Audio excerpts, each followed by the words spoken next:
resting cables. That means dropping the plane into a 40-foot box, ideally just 2 feet in front of the wire. Without some sort of arresting device, the jet would skid right off. Dropping 800 feet in just 15 seconds, the pilots have to keep the plane's nose up and maintain the correct attitude or angle of descent. Flying in at a minimum of 150 knots to avoid engine stall, F-18 pilots aren't so much landing the plane as aiming it at the wire. As soon as he touches down, the pilot revs his engine in case he slips the wire. If he misses, he takes off, circling around to try again. During the day, the pilot can at least see the deck.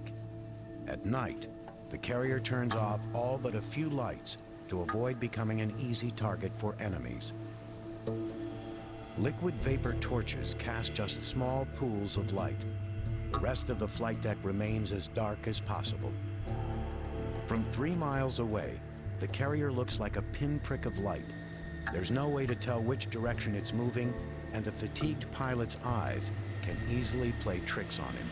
Pilots returning at night have often been aloft on missions as long as 6 hours. The extra fatigue leads to a greater chance of missing the wire.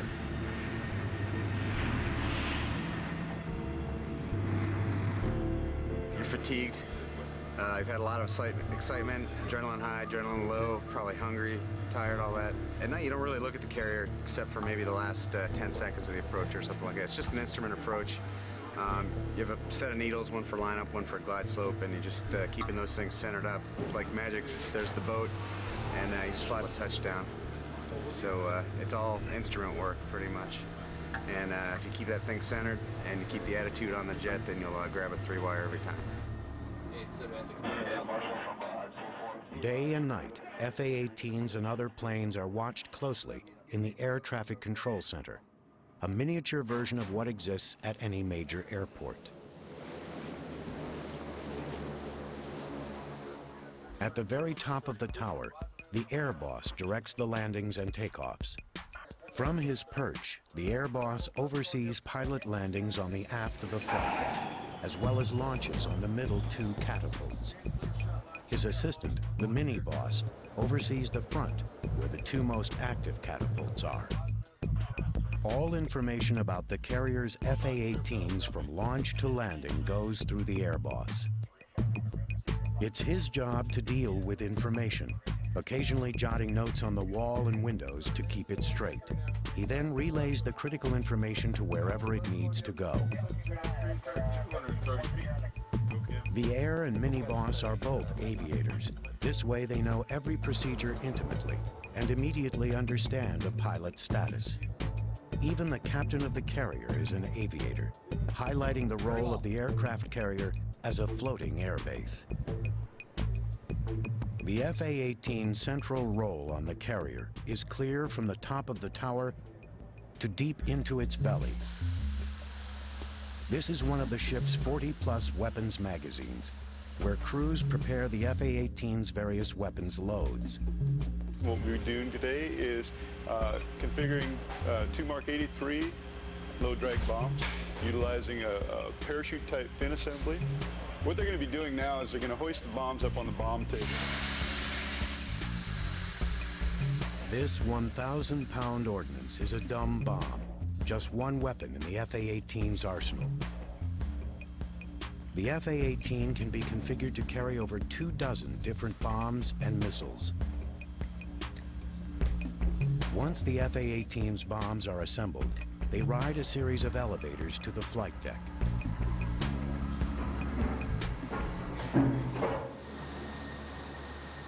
Here, the ordnance comes under the control of weapons inspectors. They wheel the bombs over by hand before attaching them to the F-18's pylons. For all the high-tech gadgetry surrounding the F-18, some tasks still come down to raw muscle power.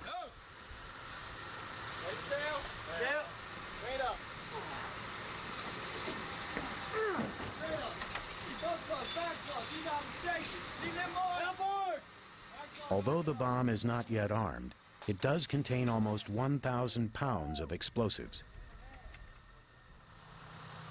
In past carrier disasters, fires have ignited the aviation fuel, which then set off the bombs. Today's bombs have extra insulation so that they can withstand short periods of extreme heat or fire. The last step is to add the fuse. The final arming of the bomb takes place only after the plane takes off. From inside the F-18 cockpit, pilots throw a switch, activating them. Dumb bombs are just a small part of the F-18 strike-ready arsenal. For precise ground support, they include the latest laser and GPS-guided weapons. Everything we're doing in country is precision-guided munitions. In other words, a laser-guided bomb or a bomb that goes to precision coordinates on the ground. One of the F-18's most lethal air-to-ground weapons is the JSOW. A large precision strike weapon, the JSOW affixes to the F-18's middle wing weapon station. Once launched, it releases two wing structures that allow the missile to glide toward its target. Skimming just a few feet above the ground, the JSOW releases powerful cluster bombs that can destroy multiple targets in one strike.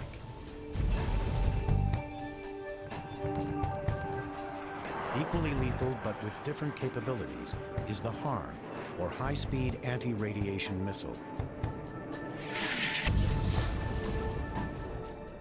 Accurately hitting targets from well beyond visual ranges, HARM destroys enemy radar before the F-18 can even be detected.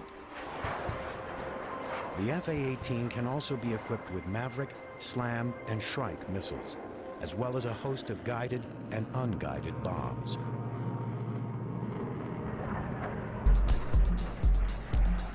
The highlight of air-to-ground weapons training is when F-18 pilots learn what it's like to drop real live ordnance.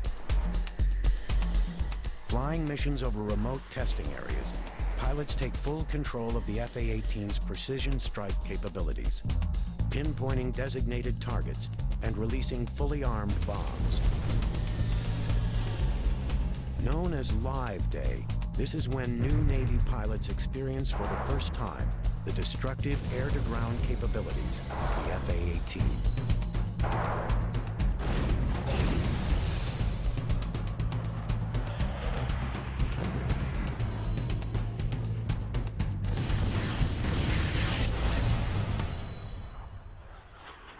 What makes the F-18's weapons so lethal is the latest in targeting technology.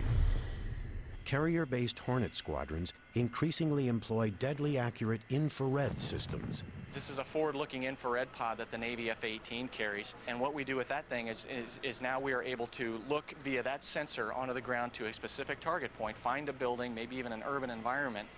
Now I can turn on some laser energy withheld in that pod, laser designate that target, and now my laser-guided bomb goes to that laser energy, and now I get a probability of impact within about 13 feet. F-18s also track targets using highly advanced radar technology, housed in the nose of the plane. These unique systems allow the pilot to switch between air-to-air and air-to-ground modes with the push of a button. Integrated into an electronic network, the F-18 takes on a central role in frontline operations. Through satellite data link, the radar, map, and weapons displays of the F-18 cockpit can be seen by fellow aircrew, as well as commanding officers in the carrier strike group. The frontline F-18 becomes the eyes and ears of an integrated battlefield.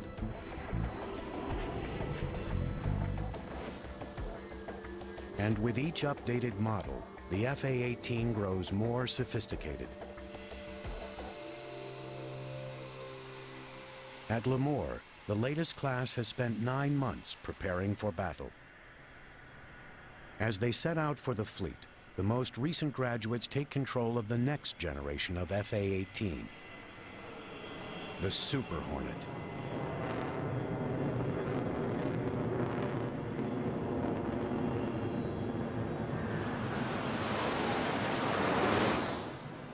The Super Hornet design is based on the original F-18, but it is an even more lethal machine. The Super Hornet is almost 3 feet longer and has a 25% larger wing surface than the A through D models. Its structural differences include diamond-shaped intakes and a dog-tooth wing design. The bigger, stronger Super Hornet holds 35% more internal fuel capacity and contains extra space for future technologies. On its longer wings, the Super Hornet can support 2 additional weapon stations or fuel tanks. Well, of course, the F-18 has smart technology built into almost all of the weapon systems. Almost all of the hardpoint pylons and launchers are smart technology, so they're capable of carrying the most sophisticated weapons. The airplane actually covers a lot of the functions, allowing the pilot to really concentrate on the mission at hand. It's a great aircraft. The lethality is awesome.